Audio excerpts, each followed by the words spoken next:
is also author of A Brown Girl's Guide to Employment and Networking. Thank you so much for joining us tonight. Thank you for all the feedback that you gave me regarding our last Girl Chat series. And I am so happy to introduce State Auditor Suzanne M. Bump.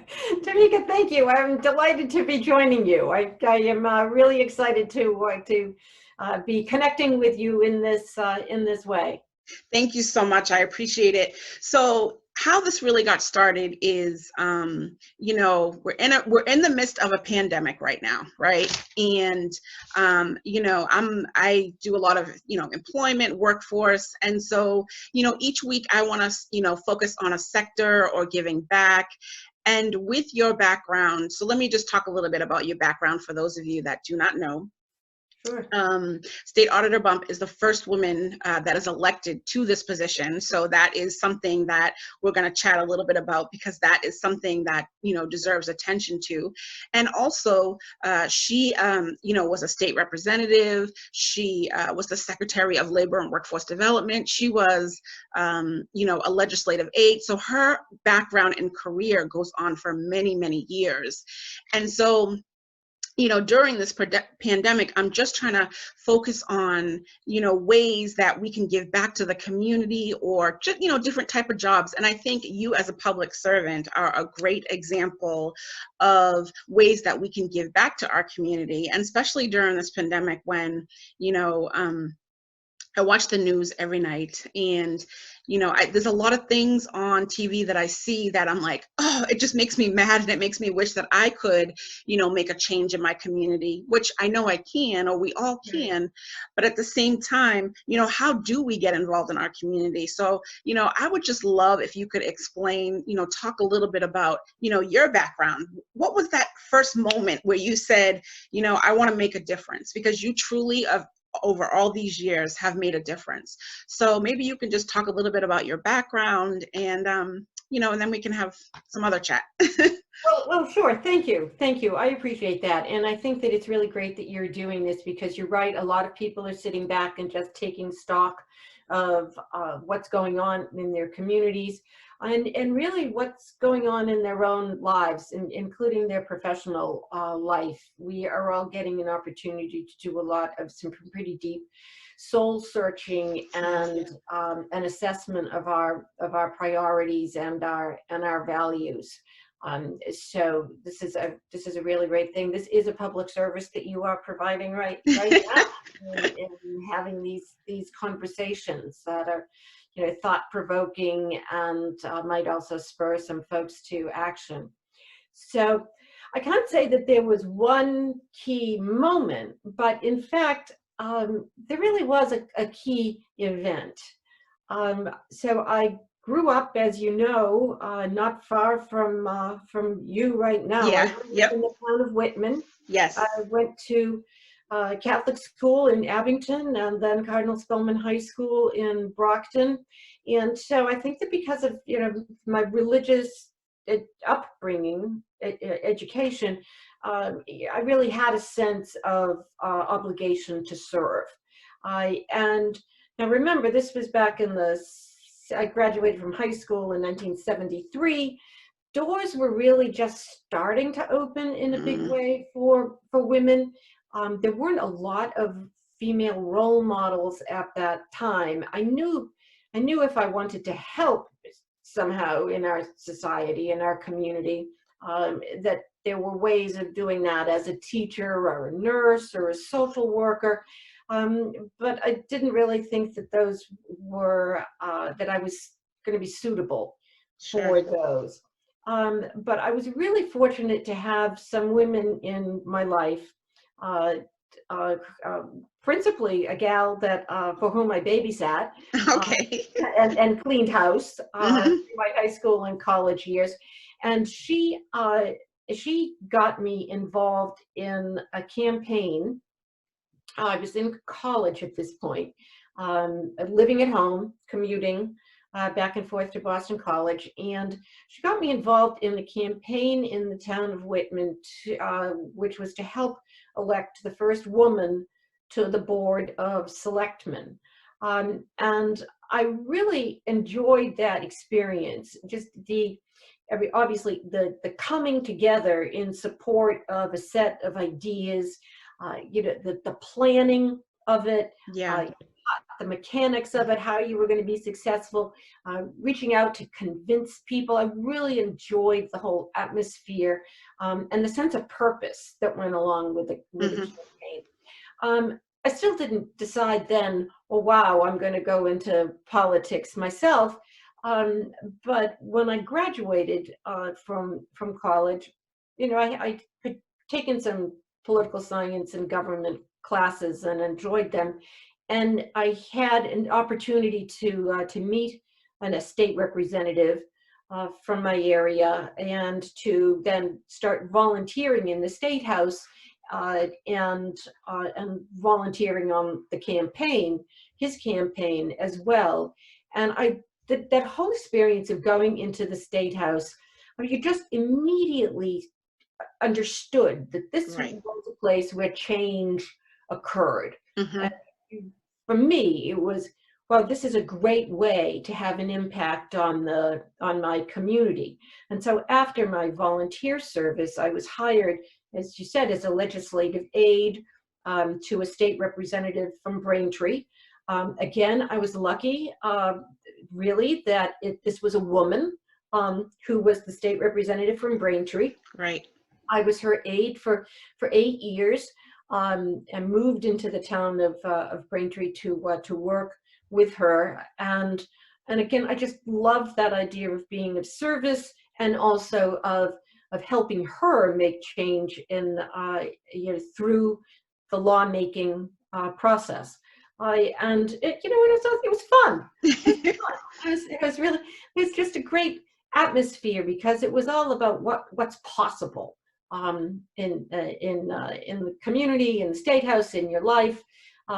She retired, and I decided, with the encouragement of my husband and friends, that I would run for her position, and I was successful in doing so, and served in that role for 8 years.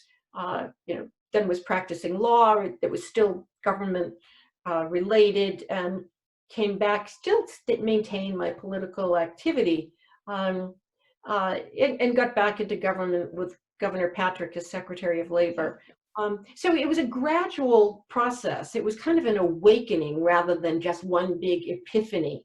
But I just understood that was how I could make a difference in my community. So that is great. And, you mentioned, women that, you worked for have kind of paved that way, and, the excitement. Can you talk a little bit about, because I think some people sitting at home or, watching this might say, oh my gosh, but, she probably had so many challenges, along the way. And so, someone that might be sitting at home and saying, oh, I'm so angry, maybe the way my community, has been treated, or is there anything that you can encourage them, maybe to just share with them, maybe a little bit as a woman, some of the challenges you face, and not, I'm not calling out anybody's names or anything like that, Yeah, but just yeah. like talk a little bit about some experiences, because, honestly, I've sat next to you in meetings, and, I've seen some egos trip a little bit, right? And so you always handled yourself graciously. You always, knew the right thing to say. So, how does someone that's just sitting home and is like sitting there as like, how do they get over that, maybe that timidness, or, I'm a woman who's gonna really listen to me, Well, first of all, practice. Look, I didn't start out in this with any particular skills or talents. I started out, as I said, right out of college, and I had all kinds of as book learning, Yeah. but I hadn't really been out in the world. I lived at home, Right. and although I worked my way through college, I didn't know anything about about campaigning and the political process. And but I was an eager learner, Hmm. and I think I was willing to take on responsibility, and willing to take risks, I guess. Hmm. Yeah. Walking up to strangers on the street and asking them to vote for somebody. I mean, Right. you're not always going to get Right. a positive response. Right. I think though that to some extent women have an advantage in doing this because we aren't threatening as strangers. We aren't as Right. threatening as a man, and you know, and most of us by virtue of nature and nurture are good listeners, and that's really key to Mm. learning how to make an effective argument. And that's a really important skill for anybody that wants to be involved in public life. You have to be as good a listener, if not better, than you are a speaker.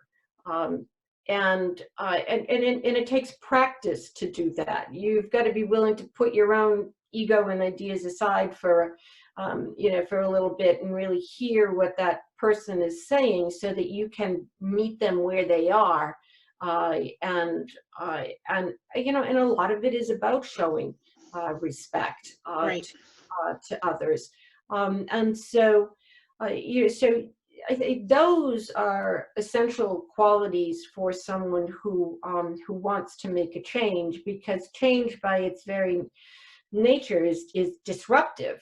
And not everybody's going to like the disruption, appreciate the disruption that you are advocating, and so, you know, understanding how to put yourself across effectively is really an important key to that.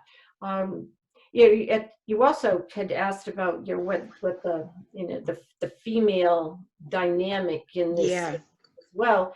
And it can be hard sometimes. I think it's better now than when I was first entering politics, again back in the 70s. There's a more of an acceptance of women and their right to advocate across a wide range of issues than there was before. You know, that doesn't mean though that top to bottom, everybody has their ears and their minds open to women, Yeah.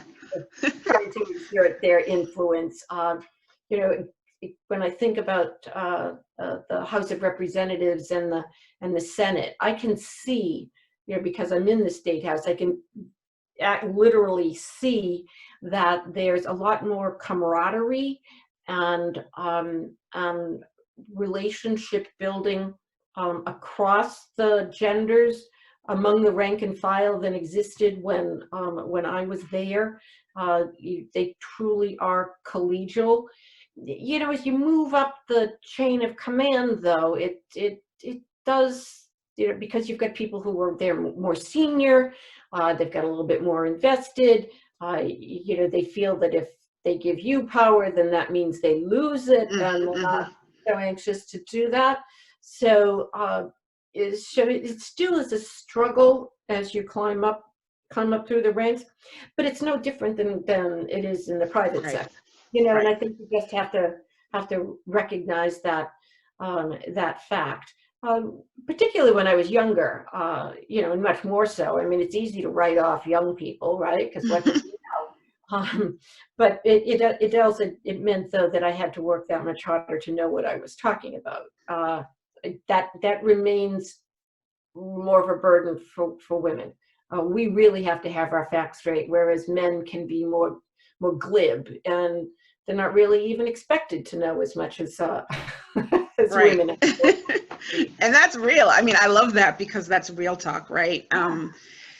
You know, like you said, they're not expected, you know, a lot of times to know as much as us, but we are smarter, we are wiser. And, you know, to this day, we still have not, you know, had a woman president yet. No, And, no. and so, you know, that's why I really wanted to, talk to you because it's about planting seeds and starting seeds. And so, to that, male or female, because this chat is not just seen by, females, but, I just want to encourage the females, out there, the ladies, that, it can start at a town hall meeting, right? It doesn't have Oh, to that's be, right. for the state or, the federal government or Congress. You can really start, locally. You can look to see when your town hall meeting is, and when, your representatives have, office hours. So it's not so much that you have to go straight to the state level. No, you know, no, and I really encourage, particularly, when I'm speaking to high school students a lot, um, I encourage them to find opportunities to show leadership. right. Uh, and I was kind of fortunate that the first thing that I ran for was state representative.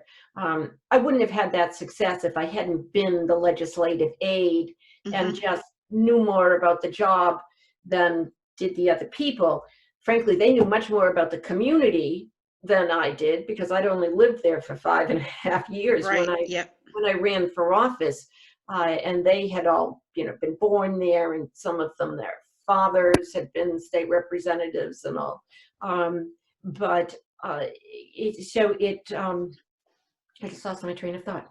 So um, I lost my train of No, thought. talking about like community, like where to start. Oh, You yeah, said, yeah, yeah. yeah. So I mean, but there are lots of ways. If you are involved on your school council, Yeah. and just show yourself, a willingness to take responsibility for doing a piece of research, or drawing up the flyer, or mastering the technology of the website, Right. or all of the social media. But just show that you're a person that can be counted on. Right. We really, it's great to have folks who are, sympathetic to what you are doing, but they really, in order to get them to trust you, you've got to demonstrate an ability to follow through, and get people to come along with you. And you can get that practice in all kinds of venues. And so, get those little opportunities and just accumulate all of that experience and knowledge. Hey, I didn't plan my career. Um, Good you know, point. um, I never thought about being state auditor until the year that I ran to be state auditor. This has Right. not been an aspiration of mine. But I think I'll give myself some credit. I had been smart throughout my career about taking advantage of those opportunities to learn and to lead, so that then I was just in a position where I could do this, and make a difference in state government. And I appreciate, like you said, I talk about employment all the time. And so, you know, I talk about how you don't necessarily need a degree. a Yeah. lot of careers you don't need a degree. And I like the way what you just said was, you didn't plan on, I'm sure when you were 18, 19, getting into, public service, you didn't say, oh, I'm going to be state auditor. You one day, you didn't, plan on that. And I always talk about how, building on a stackable credential. And stackable credential is what you said, the leadership part of it, right? Right. So learning leadership, learning, community, how to work together, how to bring that all together. And it's definitely important. And I think some people that are sitting home, during this pandemic are really thinking of, some people are sitting home, some people are, unemployed, they're dislocated workers, and they're sitting home and saying, now that I've been through this pandemic, I've seen, different parts of the, country, or I heard about different parts of the country that I didn't think, worked so well, and so because of that, and because it's the way that it might have affected their family, they're thinking of, I can shift into something else, or I can try to, go into another career. And I think it's important, as we talk about your journey, is that you didn't plan to be where, you are, and any shift can happen at any moment.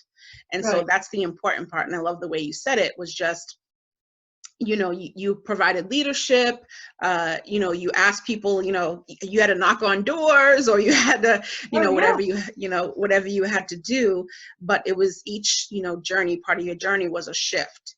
And Right. so I think that's important, to people that are listening, no matter what job you're in, we think of, in order to have this great job, or, you necessarily have to have a degree, but that's not always the case. And that's what I'm trying to focus on, that it's just a matter of wanting to make a change for yourself. Right. And so I thank you so much for your words, of wisdom. I broadcast on YouTube, and, enjoying having conversations with people. And so, do you think about running for something higher? You don't have to say yes or no, but I wouldn't be a good, host if I didn't ask, because, No, of course, you of know, course. No, and I shouldn't be closing the door to anything, but I think it unlikely, okay. because I really, I'm committed to the work that I'm doing now, and I'm equally committed to the people that that work with me. Yes. And I have a little bit of ego that I think we're doing a lot of good things, and I really want to try to get them firmly implanted in the auditor's office, because we've made a lot Yes. of change, and I think we're really in a good place, and I don't want that to just disappear overnight. I Right. think I need to stay and nurture it a little Okay. longer. Well, I will say she didn't know that I was going to ask that question, but I've seen other hosts do it, so why not try, right?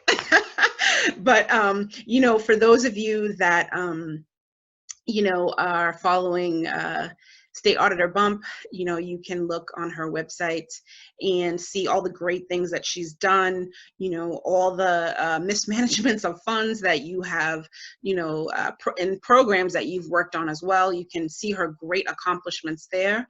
And I want to give you some last words, anything you want to say. I appreciate you so much. For those of you that don't know, we had a lot of technical difficulties tonight, but she stuck with me, and I appreciate that. And so I just thank you so much. And for those of you, you can always follow me on YouTube, Fruitful Vision Enterprises. You can also find me on Facebook under Fruitful Vision Enterprises, as well as Instagram. So I just want to give you a few minutes of, words of encouragement to the people that are watching. And again, from the bottom of my heart, thank you for sticking with me tonight. Thank you. Thank you. I guess I would just say there are lots of ways that you can provide public service, and you may find it in volunteer work, in food pantries or shelters, or the Red Cross. There are so many ways that you can and can give back, and so many ways that you can learn to build your career, accumulate those experiences, you develop a reputation as someone that can be counted on, who has good ideas, does her homework, and really wants to make a difference. There's so much that is possible. You're right. You don't necessarily need the credential, but you do need a reputation, and you do need to just always be on the lookout for that opportunity. I talk a lot about the fact that half of what I've been able to accomplish has been by luck, right? Mm-hmm. And I was fortunate that I ran for state representative, and fortunate that I got elected to the position of auditor. And those things were not guaranteed. True. So part of it is luck, but you can't expect luck to find you just sitting in the middle of the road. You've got to go out and look for those opportunities yourself. And I love the fact that you are such a proponent of just building up that resume, always looking to take that next step forward. And sometimes it's like walking off a cliff, and you have to take risks. And I say this as somebody who has won elections, but also someone who's lost an election. Yeah. Yeah. Well, I say I was a 4-term state representative. I wanted to be a 5-term state representative, but I lost. Yeah, that's true. And so So you can't expect that it's going to be a smooth ride. Prepare yourself for some ups and downs, and it really is what you learn along the way that makes the difference. Well, So thank you so much. That actually encouraged me have the night that I've had tonight. So I thank you so much for that. And for those of you that, again, have any questions, please feel free to email me. And if you have any other questions, I definitely will, pass them on to State Auditor Bump. But thank you so much for joining us, and I hope everyone has a great night. Thank you so much. oh, you're very welcome.